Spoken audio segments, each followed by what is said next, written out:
If you were here for one of the Christmas Masses that I celebrated, you would have heard me talk about a few different things in those homilies. But there was one particular thing that I mentioned that seemed to me to be like a natural sort of starting point for this weekend's homily in particular, especially in light of this weekend being the celebration of the Feast of the Holy Family. So that one particular thing that seemed to be a natural starting point in light of all that was my mention of one of the miracles that I think the Lord has worked in my life, in particular for my dad. And I said I know that this is beautifully true, that his son becoming a priest has had a profound impact on my dad's relationship with the Lord. And I mentioned also that that is one of the things that is incredibly beautiful for me to witness personally, and it's very much a privilege for me to witness. I also mentioned that I can't really take credit for that because it's a miracle that is way beyond me, and it's way beyond my abilities. I am certain of that. But honestly, that's not necessarily the thing that I thought of as the natural starting point for today. It's connected to that. And what I thought of was something that's not a secret, but it's something that I also mentioned in that Christmas homily. And it may have been one of those things that some people kind of easily overlook because of how common it is. So when I started to speak about my dad on Christmas, I mentioned that he and my stepmom often come to the 11 o'clock Mass here at St. Andrew.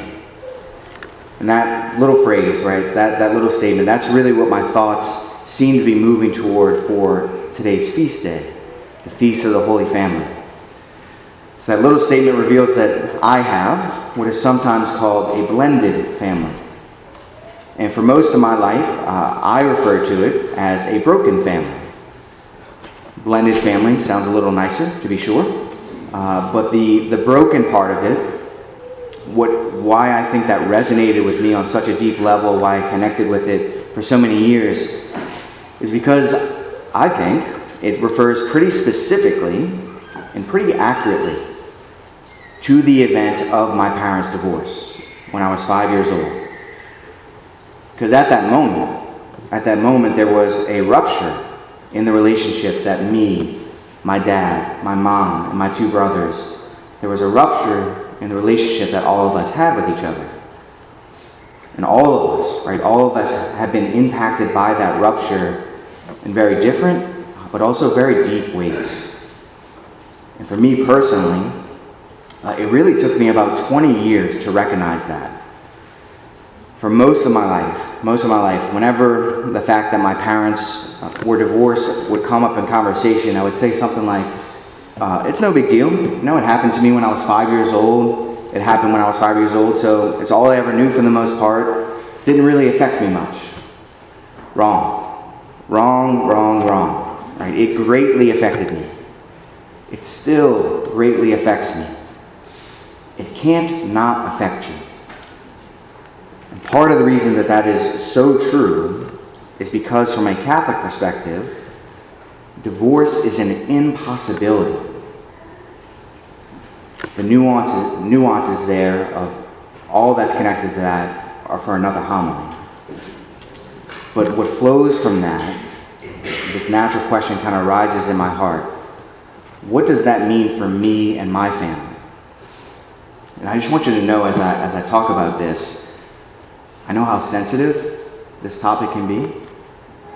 And the reason I share what I have shared is to let you know that personally, I have some intimate knowledge of the ins, the outs, the challenges, the struggles related to this specific topic. So in light of that, I want you to hear me very clearly as I bring this up, as we go to this place. I am not trying to shame anyone. That's not what this is about at all.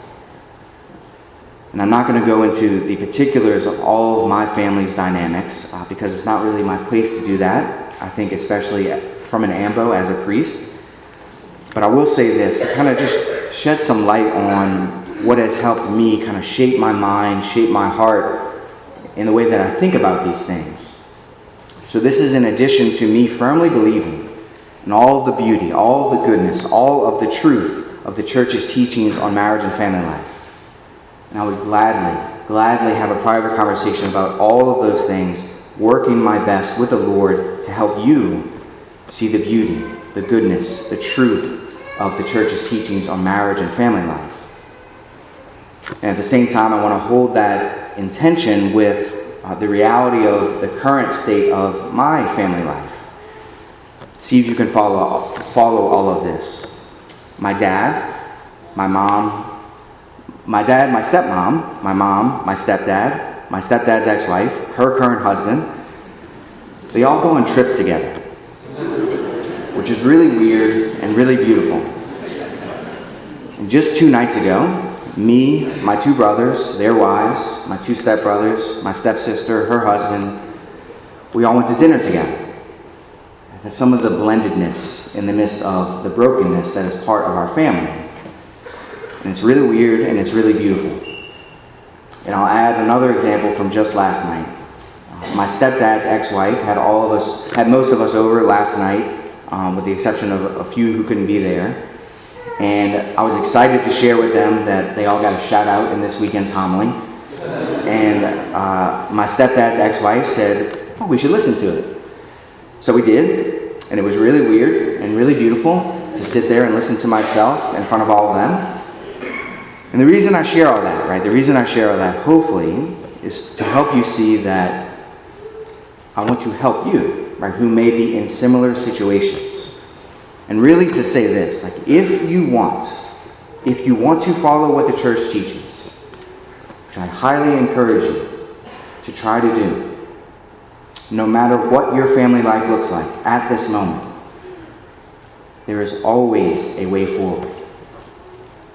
There's always a way forward. I cannot promise that it will be easy, but I can almost certainly promise that there will be something weird and something beautiful about it. Especially if you ask the Lord to open to your heart to His love. And you ask Him to open your eyes to see the beauty that is present there. It is always there. It may take a lot of time to see it, but I promise you the beauty is there. And I personally would be honored to walk with you in all of that if you so choose to invite me into that. One of the other reasons that I bring all that up today is because of the name of today's feast. So I'll kind of speak for myself again here. I often connected holiness with perfection. So instead of simply hearing the title of today's feast as the Feast of the Holy Family, I often heard it as the Feast of the Perfect Family. And to me, what kind of seemed like a very logical progression from that in my mind kind of went something like this. This is the perfect holy family. My family is not like this. Now what? Now what? There are 2 important things that I want to highlight in answer to that question, especially for those of you out there who probably also do not have perfect families. I think I said something similar to this in a weekday homily recently. But the first thing is this. Our idea of perfection needs some serious readjusting. I think perfection to us is often conflated, it's often confused with flawlessness. That is not perfection, especially on this side of heaven. And anytime you get confused about this, I need you to ask for the grace to look at a crucifix. That is the perfect Christian life. And as I heard it beautifully said once, it is a bloody mess.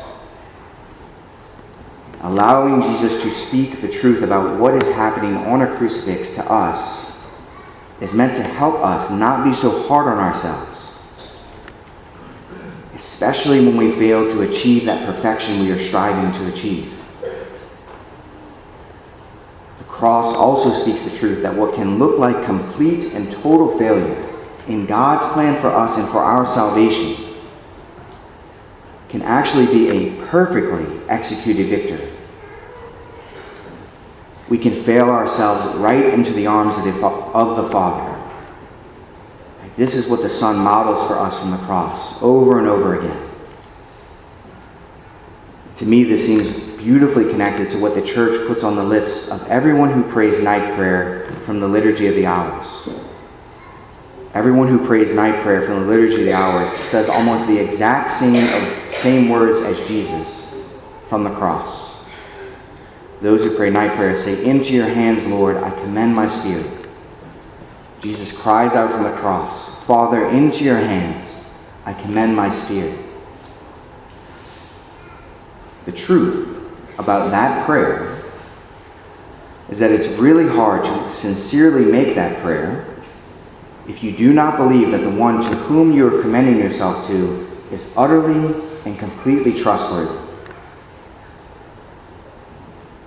And the way for you and I to get to that place of believing that our God is who he says he is, that he is completely and utterly trustworthy, is the second thing that I want us to remember in answer to that question about what do I do now that my family is not perfect, now that I realize that.